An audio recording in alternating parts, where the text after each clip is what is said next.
Let's run the clock. That young man now has his doctorate degree. He's one of the most benevolent people I've ever met in my life. And now, to conclude, the last person who accepted almost impossible challenges, and a man I deeply respect for what he's done with his life, is your own Ryan Blair.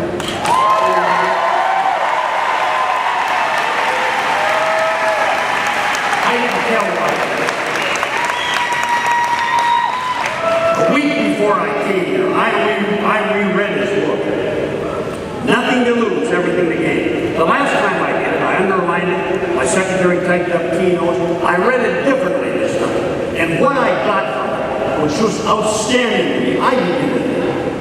How is it possible? How in the hell is it totally possible he did what he did? You know what he did?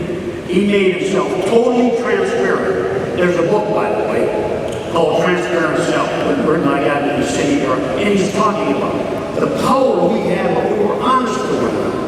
Who are we BSing? Who's not a sinner? Who hasn't made mistakes? Who hasn't screwed up? So we're all walking around like, we're some saint that came here on earth. He made himself transparent in that book. You know what that does? It gives you hope. Here's a guy that had nothing. Here's a guy, though, his past, man alive. How did this self-made millionaire? Think of the challenge he had.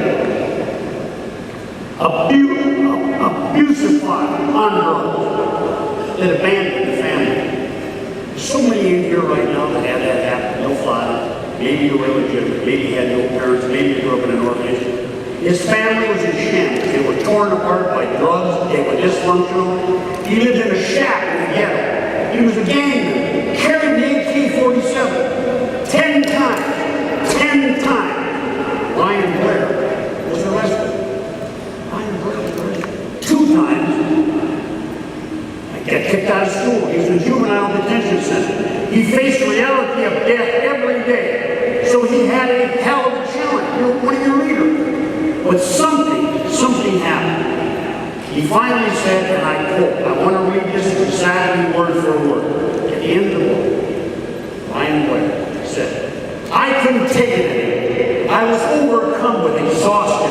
I got on my knees to pray, and I asked God to help me because I just couldn't take it anymore.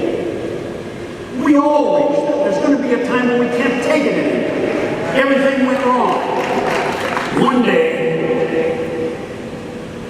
I was with Ryan. We were talking about this. And he said, Coach, the only person really, he doesn't know I'm going to do this. The only person who can really turn you when everything's going on, Adam, is God. I remember that.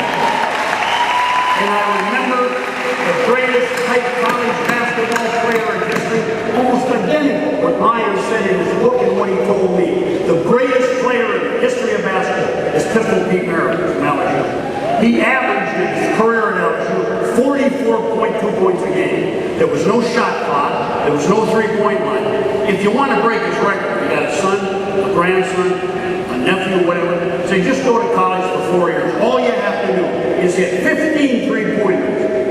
Every game you play for 4 years, you'll break Pete's record by 8 decimal point. Pete, who I thought was on top of the mountain, he said exactly what Ryan told me. He said, I had everything in the world called success. I drove flashy cars. We lived in mansions wherever I played. Boston, Atlanta, New Orleans. He said, I chased every chick there was. He said, I drank. I believed in calls. He said, I tried to communicate with extraterrestrial people. I had $3,000 to $4,000 in my pocket. I was a big-time gambler. Coach, he said, I had everything in the world called success. But I was frustrated. I was disillusioned. And I was bewildered. One night, my home in Louisiana, 4 o'clock in the morning, I climbed up on the roof. I tried to communicate with extraterrestrial people. No luck. I came down. I went in the spare bedroom. I opened up a drawer, and I took out a pistol. And I was just going to put it in the roof of my mouth. And when he said that, I thought, pistol. He had everything. He had all the glory, all the money. He was the highest paid, by the way, professional athlete in the history of the world with that. He said, I didn't know what to do. I was so frustrated.